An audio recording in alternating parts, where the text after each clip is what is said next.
So, hello, good day. So, welcome back sa panagbago na naman nating lecture on comparative models and policies. So, we're just going to continue our discussion with regards to the subject matter. Last meeting, we discussed already the concept of human trafficking and human smuggling. We differentiated the two popular, we'll say popular. We distinguish these two very significant crimes, transnational crimes that are committed in relation to globalization. No? So let's start our discussion with introducing to you the concept of policing. Kasi, di ba, comparative models and policing. So, i-discuss talaga natin dito yung concept ng policing. Okay? So, let's proceed with our discussion with regards to policing. No? I'm just going to briefly introduce to you the concept of policing. No? So, what is all about policing? We define, we have yung policing, no, can be viewed as international or local policy. No? So first, let's talk about international policy. When we talk about international policing, we refer to the practices of the police, no, wherein they are implementing or they're maintaining peace and order, no, and this usually involves more than one nation. So international. Okay, ganito. Since we have the concept of transnational crime, diba? We have the concept of transnational crime and international crime. Now, when we talk about transnational and international crime, we always define transnational and international crime as crime that are committed, no, which usually involve more than one country. So, for example, yung human trafficking as example natin last meeting, human trafficking always involve more than one country. No? Ano ba yung concept ng human trafficking? Again, no. Magre-recruit sila ng mga tao from a developing country and then dadalhin doon sa more progressive country to which they're going to be exploited sexually, no, labor, no, or physically they're being exploited.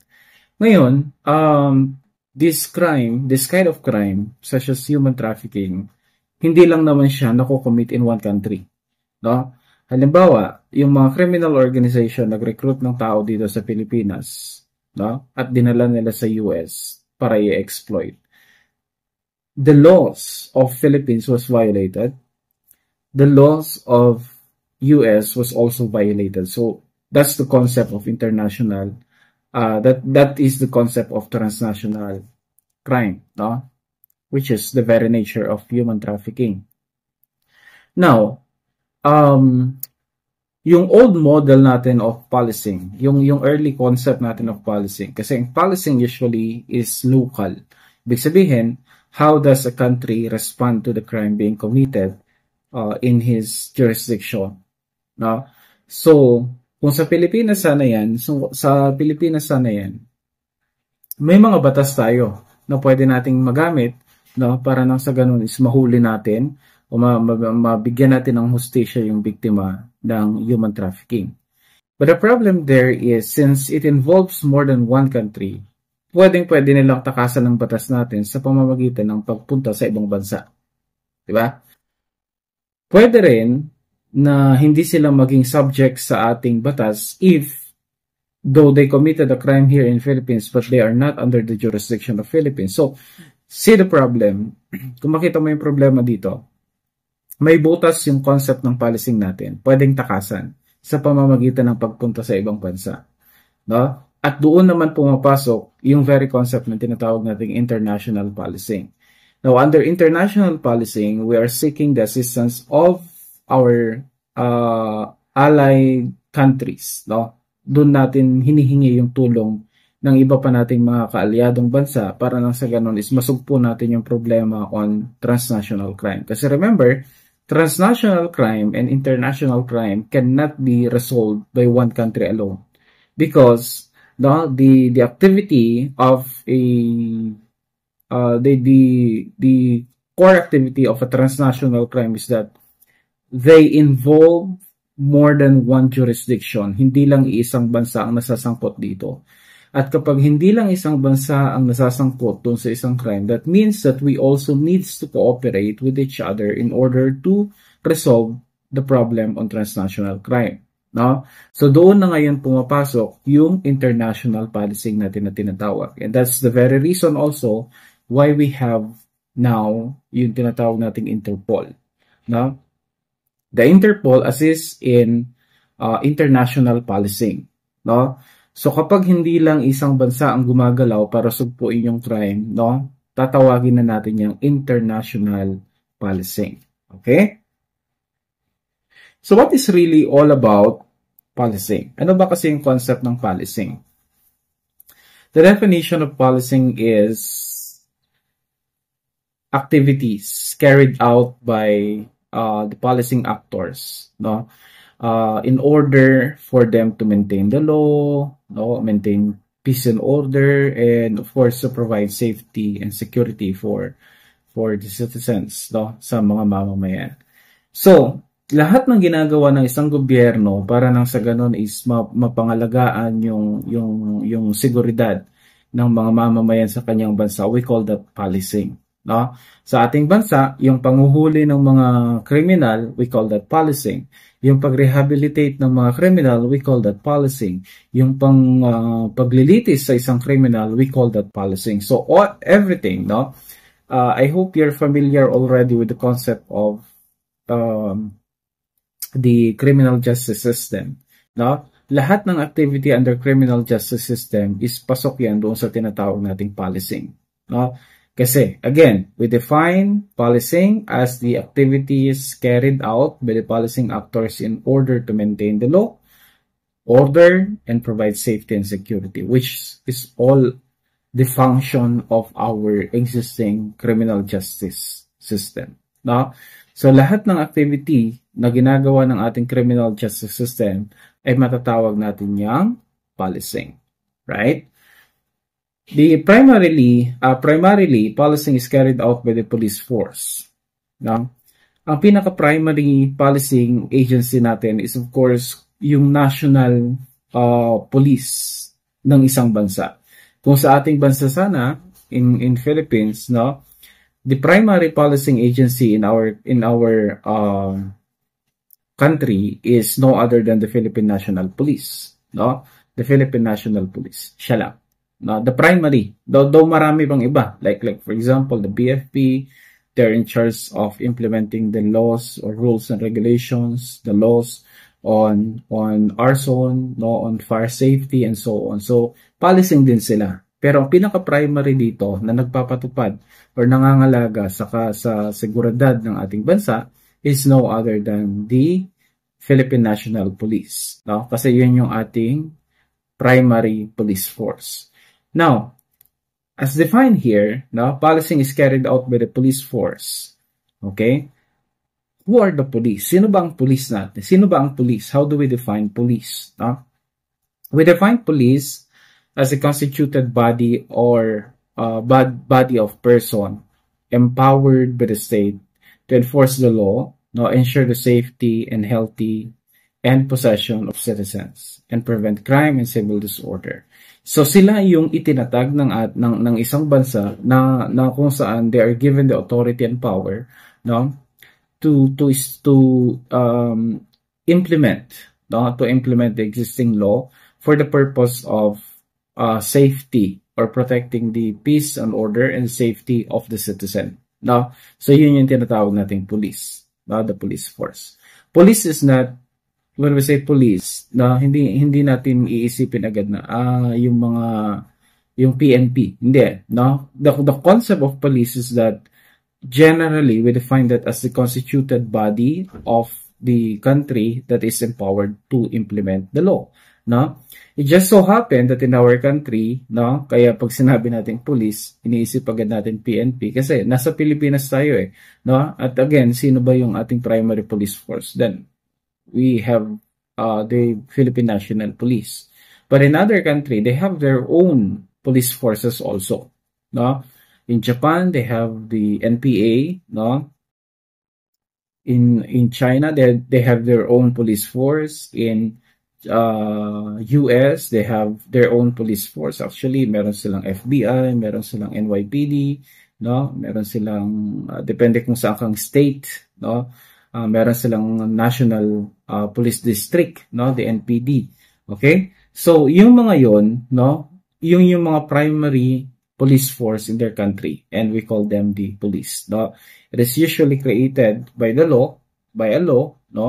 Or it is created or part of their constitution. Just like us, no? Sa atin, ang primary police force natin dito is the PNP, no? Ano ba yung authority ng PNP?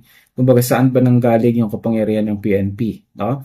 If we're going to read on the Philippine Constitution, no, Article 6 and Section 6 of the 1987 Philippine Constitution, it states there, or it have you can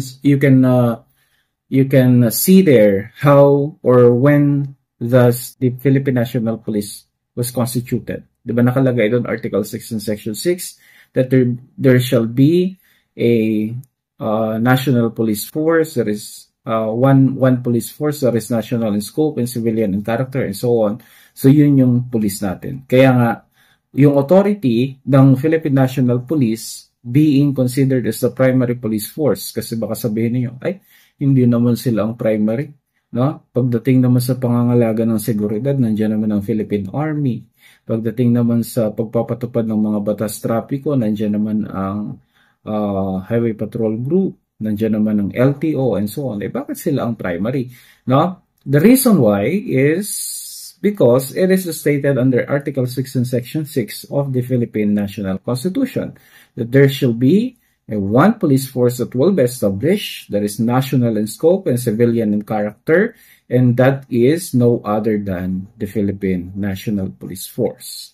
Okay? So doon nagkaroon ng authority, or doon natin makikita yung authority ng PNP, no, to be considered as the primary law enforcement body in our country. Okay? Now, we have here the topic, need for innovative policing. But we're not going to talk about innovative policing yet, kasi I will reserve that discussion on the next upload, kasi I'm planning to discuss the different innovative policing strategies, no, one by one, kasi pag pinaghalo ko masyadong mahaba, no? Now, as sinasabi dito is there's a need for us to establish, or there's a need for us to adopt an innovative policing. From the word innovative, ibig sabihin makabago, no? Kailangan na ba nating baguhin yung concept ng policing na meron tayo? Nakakasabay pa ba yung concept ng policing na meron tayo? No? Yan yung question na siguro dapat isettle natin. If we're going to look at the fundamental principles of policing, no? If we're going to look at the fundamental concept of policing, yung principles, no, ng policing before, no, is still the same, and it is still valid until today, no? Ano ba yung primary concept ng policing kasi? Ano ba yung purpose niya, no? Ano ba yung mga principles ng policing kasi nung unang panahon? Now, we have here the three principles. Number one, keeping the peace, no? The principle of policing 100 years ago is keeping the peace. Panatiliin ang kapayapaan. Until now, valid pa rin yan. Kasi the policing, yung policing natin, nakafocus talaga siya in maintaining order, in keeping the peace, no? So same principle still applies, or pwede pa rin nating i-adapt yung core principle ng policing kahit nung unang panahon. Kasi ganun pa rin naman ang purpose ng policing, hindi naman nagbago. Keeping the peace. Okay? Letter B, enforcing the law. Diba? Kung titignan natin ngayon ang policing, say for example, PNP as the primary police force in the country in charge of the policing effort, in charge of the policing effort of our government. No? Ano ba yung primary goal nila? Enforce the law. No? Diba they enforce the law? So ibig sabihin, This principle is also valid until today, no? Kahit ito ay mga sinauna na, no? And then the next is protecting property, no? Pagprotekta doon sa mga ari-arian ng bawat isa, no? Yun pa rin ba ay ginagawa ng ating mga police forces up to now? No? Is there still a need for us to protect the property of each and every one? No? Does the police force still has do they still need to protect the property of everybody? No? If you're going to ask me that question, syempre, no? Oo naman. Kasi tignan mo ang mangyayari. If the law enforcers, no, the police forces will not care about protecting the property and they just focus on protecting life, no? Ang mangyayari nito, magiging chaotic yung ating bansa, no? Bakit? Kasi halimbawa, what will you do? Ano ang gagawin mo? For example, meron kang inipon na halagang 100,000 pesos, then ninakaw lang sa'yo yun. Diba? Ninakaw lang sa'yo yun. Then lalapit ka ngayon sa police, sasabihin, ay, hindi po namin trabaho yan. Ang focus lang po namin is keeping the peace as long as we are in peace. We enforce the law. And as long as you are safe ka naman, di ka naman sinaktan, okay na tayo dun. Huwag na nating, pabayaan na natin yung nanakaw sa'yo kasi pera lang yan, bagay lang yan, mapapalitan lang yan. If that is the rationalization of the police right now, no, what will happen? No, our world will be chaotic. Our country will be chaotic kasi parang ganun pala. No, hindi pala nila papakialaman. Hindi pala papakialaman ng ating kapulisan kapag ninakawan ka ng pera, pag ninakawan ka ng sasakyan, no, pag in-scam ka and whatsoever. So, kung ako naman yung naging biktima, ang gagawin ko, ang isipin ko, or ang papasok sa isip ko is, gagawa na lang din ako, magnanakaw na lang din ako, wala namang pakialam ang pulis. No? Yun ang mangyayari. No? And we would want to avoid that because it will be chaotic. No? Magiging chaotic ang ating lugar pagka nagkaganon. So, if we're going to analyze the key principle or the fundamental principle of policing, now we could say that they are still valid until today. Now, the concept of policing still revolves around keeping the peace, enforcing the law, and protecting properties. Now, again, we made mention of the need for innovative policing. Bakit nga ba kailangan natin magkaroon ng innovative policing? Now, because the crime situation that we have right now is more complex. No? It's more complex. Mas mahirap na ngayon. Dati madali lang. No? Dati limited lang yung mga crime na nako-commit, no? Or limited lang yung trinatrabaho ng kapulisan natin because crime before is not complex no? When we say it's not complex, halimbawa si Pedro gusto niyang patayin si Juan, anong gagawin niya? Puntahan niya si Juan, barilin niya, saksakin niya, no? Lasunin niya, something like that. Huh? But nowadays, kung meron kang gustong ipapatay na tao, you can even kill that person even without meeting that person face to face, no? Iba na, no? Some people when they commit crime before, sa nakaraan natin, if a person wants to commit crime, he need to be physically present at the crime scene so that he can commit the crime so he can commit his crime, no? Yun yung dati. Pero ngayon, no? Alam naman natin with the advancement of technology and modernization, kayang-kaya mo nang mag-commit ng crime kahit hindi ka pumunta mismo doon sa crime scene. No?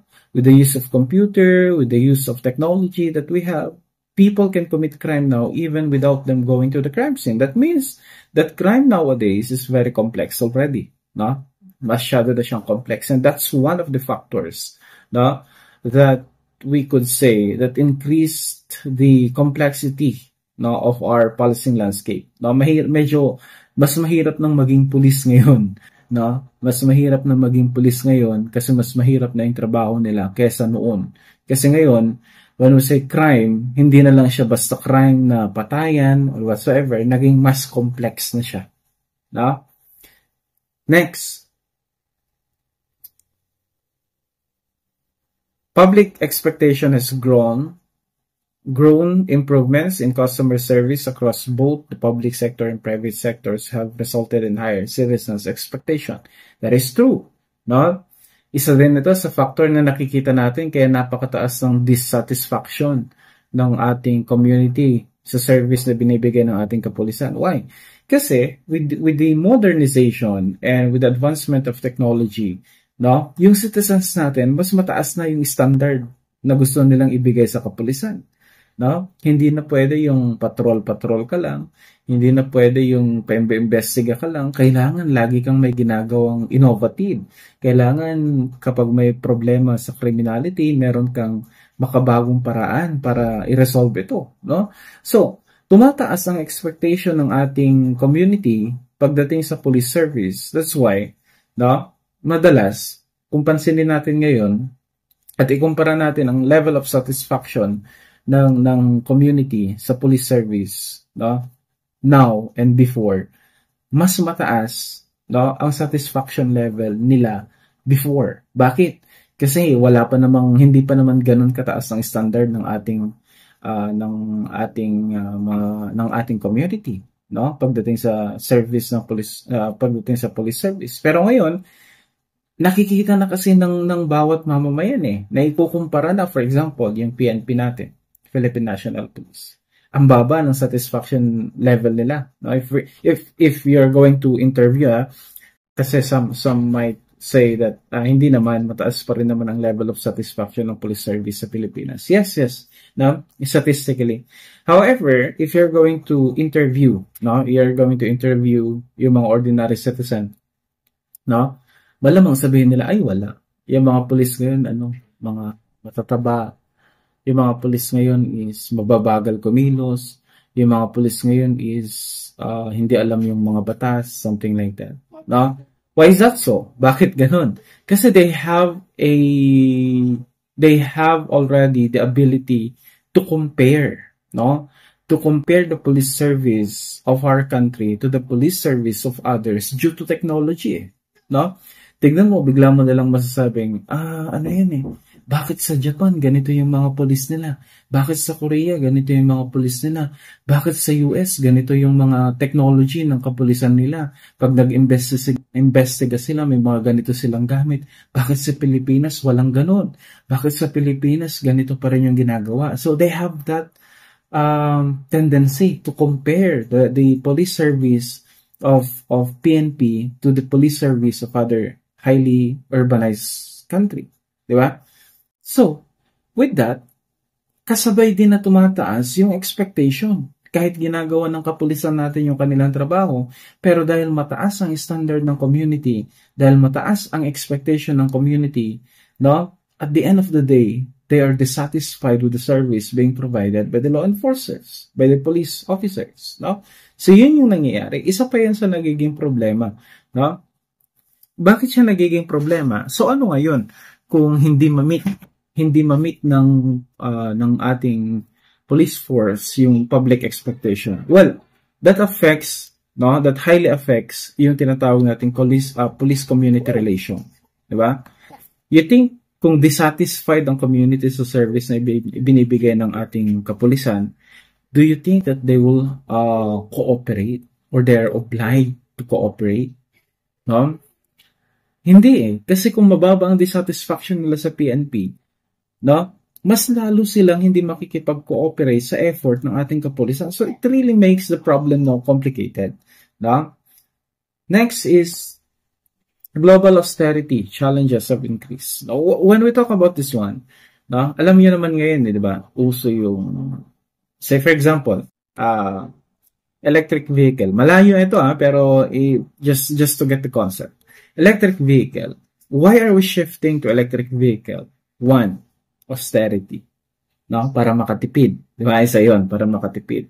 Another thing is that it's more environmental friendly. No? So, kung papansinin mo ngayon, no? Yun ang focus, no, ng maraming bansa. Yun ang focus ng UN, yung global austerity. Dapat cost efficient, dapat cost effective lahat ng mga ginagawa, no, ng ating gobyerno, no, ng bawat isa. Dapat laging cost-effective and cost-efficient. The problem with that is that nagkakaroon tayo ng budget constraint. Ibig sabihin, nababawasan yung budget allotted to policing. No? Nababawasan yung budget allotted to policing kasi iisipin nila, instead of hiring more police officer, instead of purchasing new technology that pwede nating magamit in policing, ilalaan nila yung budget nila for other, like for example, education sector, or di kaya naman construction ng mga government facilities, no? So, nagkakaroon ng budget constraint na yung ating kapulisan. That's why nababawasan na tuloy yung efficiency nila kasi napipilitan silang mag-improvise, no? Or di kaya is maghigpit ng budget para nang sa ganon is, the PNP can still survive even with the minimal budget that they're receiving, no? So yun yung nangyayari dahil nagtitipid nga tayo, no? Dahil nagtitipid nga tayo, no? Nasasakripisyo naman, no, yung ability of the police forces natin, no, na makipagsabayan sa modernization. How can I say that? Look at the firearms of the police officer. Tingnan mo yung mga baril ng police officer natin, no? Quality, no? The efficiency, the efficiency of their firearm. Talong-talo sila. Criminals nowadays have high technology,